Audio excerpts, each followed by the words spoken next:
Akkam jirtu kabajamoota fi jaalatamtoota hordoftoota biiftuu Oroo bakkuma jirtanitti nageenyi keenya kan kabajaatii fi kan jaalalaa isin haga isiniin jenna itti aansuudhaan oduu sa'a kana qabannee dhiyaannee jirra.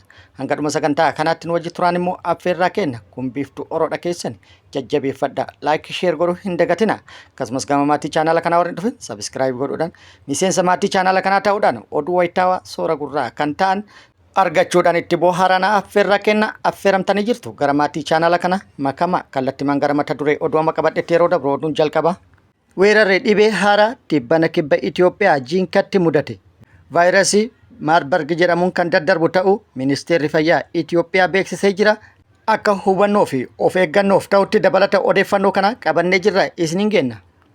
Oduun itti aanu oduu oolmaa Oromiyaati. Oduu oolmaa Oromiyaatti lolli Oromiyaa bakkoota garaagaraatti zoonilee godinaalee fi akkasumas aanaalee garaagaraa keessatti waraana bilisummaa Oromootii fi loltoota mootummaa gidduutti deemaa jiru cimeetti fufee jira. Waraanni bilisummaa Oromootti bana haleellaa fuufteedhaan loltoota mootummaa irratti raawwataa ture loltoota mootummaa hedduu hojiin ala taasisuun meeshaalee waraanaa hedduu irraa hiikkatuun kasaaraa guddaa mootummaa irratti dhaqqabsiise jedhee jira. Mootummallee lola Oromiyaa keessatti waraana bilisummaa Oromoo wajjin gaggeessaa jiru irratti tarkaanfii garaagaraa fudhataa jiraachuu fi itti milkaa'aa jiraachuu beeksisee jira. Ammas mootummaan haleellaa qilleensarraa raawwachuu fi bakkoota garaagaraatti diroonii naannessuun odeeffannoo guurataa jiraachuun maddeen odeeffannoo garaagaraa gabaasanii jiru. Kun akkuma jirutti ta'e mootummaan bilxiginnaa waraana bilisummaa Oromoo irratti komii fi himannallee dhiyeessee jira. Komii fi himannaan isaa maali? Qabannee jirra. Dabalata isaa isiniin kenna. Oduu kanneenii fi kan biroo wajjin guutuu oduu wajjin isin wajjin ka turu ani Bariisoo Ganamooti guutuun oduu wal duraa duubana akka itti aanu kanatti isiniif dhiyaatu. Weerarri dhibee haaraa tibbana kibba Itoophiyaa jiinkatti mudate vaayirasii Maarbarg yookaan immoo Maarbarg vaayirasii jedhamuun kan daddarbu ta'uu ministeerri fayyaa beeksisee jira. Vaayirasiin kun waggaa tokko dura biyyoota baha Afrikaa keessatti mudate namoota baay'ee du'aaf saaxiluun himamee jira. Vaayirasiin Maarbarg jedhamu kun dhukkuba haala saffisa cimaa ta'een daddarbu yoo ta'u Eboolaa waliin kan wal fakkaatu akka ta'es ogeessonni fayyaa dubbatanii jiru. Mallattooleen dhukkuba kanaa ho'a cimaa, dhukkuba man'ee, garaa kaasaa, ol deebisuu yookaan haqqisiisuu, yeroo tokko tokko immoo dhiigni baay'een afaaniin dhangala'uu kan kana fakkaatan yoo ta'u dhukkuba dhangala'oo qaama keessaa dhabamsiisuun yeroo gabaabaa keessatti nama ajjeesudha. Yoo guddate guyyaa 5 qofa yoo nama tursiisedha jedhamee jira. Waggoota dhiyoo asitti namoonni dhibbaan lakkaa'aman vaayirasii Maarbarg kanaan qabamanii lubbuun isaanii kan darbe yoo ta'u namoonni baay'een dhibee kanaan lubbuu isaanii dhaban caalaan isaanii Afrikaadha jedhamee jira. Haaluma wal fakkaatuun tibbana kibba Itoophiyaa jiinkatti hakiimoota 2 dabalate namoonni 6 dhibee kanaan du'u miidiyaaleen garaagaraa gabaasanii jiru. Ministeerri fayyaa ibsa kaleessa sadaasa 14/2025 baasen immoo namni mallattoon dhibee kana irratti mul'ate yookaan immoo vaayirasii kanaan shakkaman akka hin argamin ibsuun dhukkuba kana ittisuu fi to'achuuf hojiin hojjetamaa jiraachuu eereera. Dhaabbanni fayyaa addunyaa akka ibsetti immoo Maarbarg namoota qabate keessa giddu galeessan walakkaa ajjeesa jedhee jira. Weerara dhukkuba kanaan kana dura mudateen 24 hanga 88 ajjeesee jira jedhamee jira. Vaayirasiin kun yeroo jalqabaaf kan barame bara 1967 Jarman Maarbargii fi akkasumas Firaankfartitti akkasumas Sarbiyaa Belgireed keessatti weerara mudateen yoo ta'u namoota 31 vaayirasii kanaan qabaman keessaa 7 lubbuun isaanii darbuun beekamee jira. Karaaleen dhukkubni kun ittiin daddarban yookaan vaayirasiin kun ittiin daddarban keessaa hafuuraan qaqqabannaan dhiigan akka ta'es beekamee jira. Dhukkubni kun karaalee kanaan kan daddarbu ta'uu beekuudhaan of eeggannoo barbaachisaa ta'e taasisuudhaan of baraaruun akka barbaachisu asumaan isin yaadachiifna. Oduun itti aanu oduu oolmaa Oromiyaati. Oduu oolmaa Oromiyaatti lolli Oromiyaa zoonilee godinaalee fi aanaalee garaagaraa keessatti loltoota mootummaatiif waraana bilisummaa Oromoo gidduutti deemaa jiru cimee itti fufee jira. Waraanni bilisummaa Oromoo Oromiyaa bakkoota hundatti haala jedhamuu danda'u loltoota mootummaa irratti haleellaa raawwatuun cimsee itti fufteedhaan injifannoo argataa jira jedhee jira. Haaluma kanaan giddugala Oromiyaa, lixa Oromiyaa, kibbaa fi akkasumas kaaba Oromiyaatti tibbana haleellaa loltoota mootummaa irratti raawwatee miidhaa guddaa dhaqqabsiisuun kasaaraa guddaa mootummaa irratti dhaqqabsiise jedhee jira. Guyyaa kaleessaa jechuun sadaasa 14/2025 waraanni bilisummaa Oromoo zoonii giddugala Oromiyaa lixa Shaggar aanaa Gindabaratitti haleellaa loltoota mootummaa irratti raawwateen miidhaa guddaa irratti dhaqqabsiisuun injifannoo irratti argadhe jedhee jira. Aanaa Abuunaa Gindabarat ganda Bidaaruu Gobataa jedhamutti haleellaa loltoota mootummaa irratti raawwateen loltoota mootummaa 10 battalumatti addunyaa kanarraa godaansee 15 immoo madoodhaan adabee meeshaalee waraanaa hedduus irraa hiikatu odeeffannoon gamas irraa baatee ibsitee jirti. Haaluma wal fakkaatuun waraanni bilisummaa Oromoo zoonii kaaba Oromiyaa godina Walloo aanaalee garaagaraa keessatti tibbana fufteedhaan haleellaa loltoota mootummaa irratti raawwateen kasaaraa guddaa mootummaa irratti dhaqqabsiisu waraanni bilisummaa Oromoo beeksisee jira.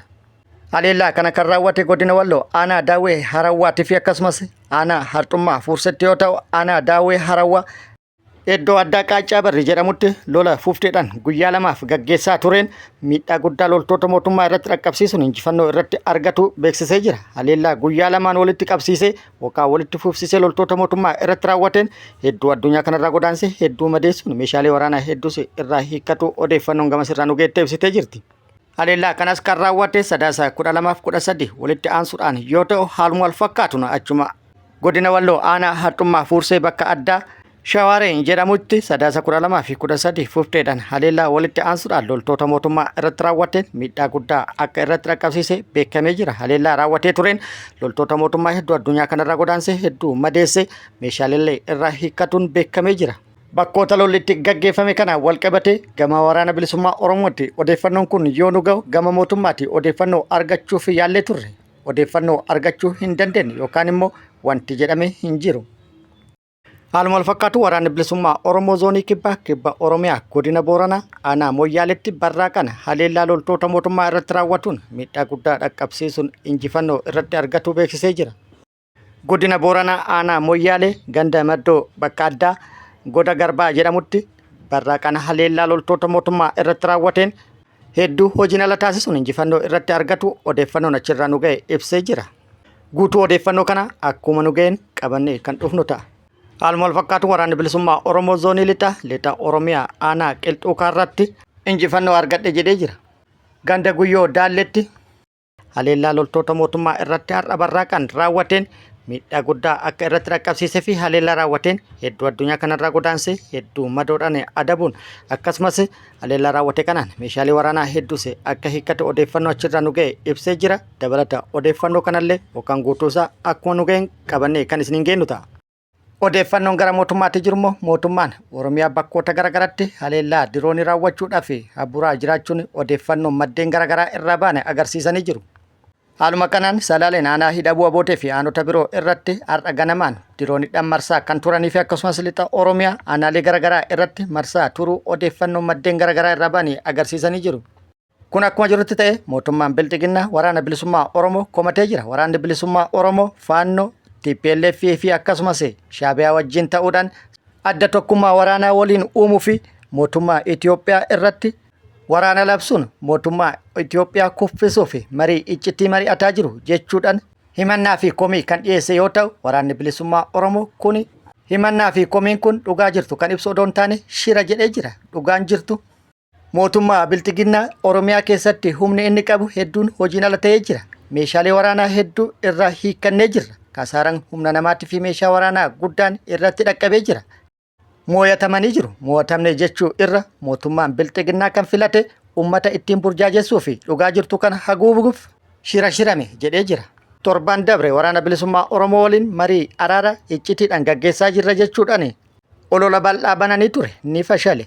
Inni sunis yookaan ajandaan sunis ajandaa sobaa ture. Ajandaan amma gadiin baan kunis ajandaa sobaatti fi muddamsuu maqaa hulaa galaanaa deeffanna jechuudhaan lola labsuudhaan Eertiraa baaraksanii Eertiraan baaragarraa kan kaate dursitee itti qophoofte yeroo ammaa kana lolli ni ka'oo kataa'u taate salphaa akka hin taanee fi dandamachuu akka hin dandeenye hubatuudhaan uummanni Oromoo akka isaaniif tumsa ta'uu fi uummata Oromoo dahoo godhatuuf yaadaniiti jedhee jira. Oduun ittaan waraanni bilisummaa Oromoo humna haaraa eebbisuu beeksisee jira. Waraanni bilisummaa Oromoo zoonii giddugala Oromiyaatti tibbana haala adda ta'een fufteedhaan funyaan Finfinnee jalatti yoo xiqqaate baatii tokko keessatti marraa 5 fi sanaa ol akkasumas torbaan kana keessa immoo marraa 2 ol humna haaraa yeroo dheeraaf leenjii loltummaatti fi leenjii siyaasaa ga'umsaa leenjisaa ture sirna ho'aan eebbisee bobbaasuu itti fufee jira. Haaluma kana guyyaa kaleessaa jechuun sadaasa 14/2025 giddugala Oromiyaatti humna haaraa yeroo dheeraaf ga'umsaa leenjisaa ture leenjii isaanii xumursiisuun eebbisee kallattii kaa'uudhaan bobbaasuu beeksisee jira. Oduu biyya alaatiin Masriin buufata doonii haaraa Jibuutitti ijaaruuf jedhamee jira. Itoophiyaa fi Jibuutiin hariiroo jabaa qabu ta'ullee gaaffiin ulaa galaanaa Itoophiyaa biyyoota mufachiisan keessaa tokkodha. Kun akkuma jirutti ta'e Itoophiyaan ulaa takkitti oomisha alatti itti baastuu fi alaa itti galchitu Jibuutii qofa.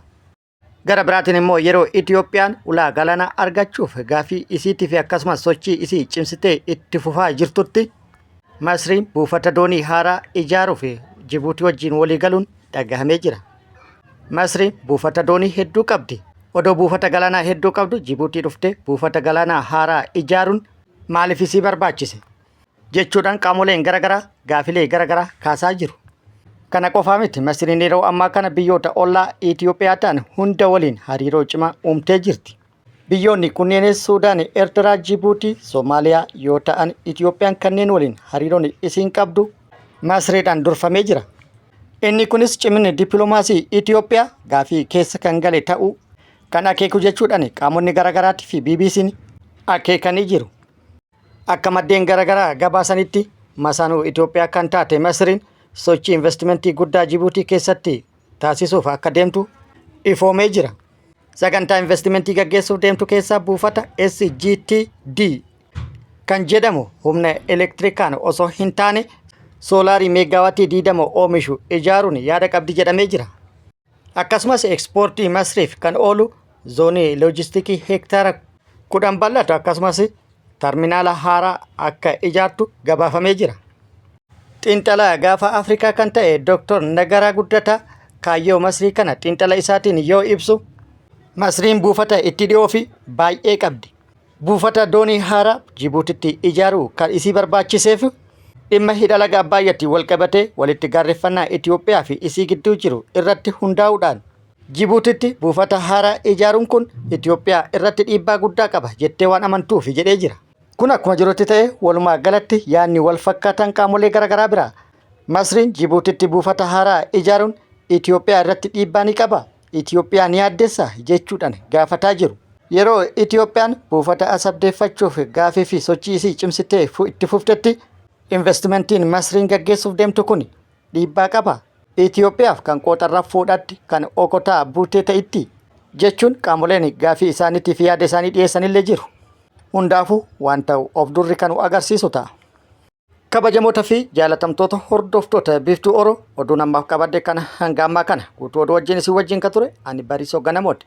Hanga yeroo itti aanutti deebinee wal agarrutti nageenyi Rabbii isiniif haa baay'atu. Nagatti nu turaan immoo hawwii kennaa nagatti nu tura.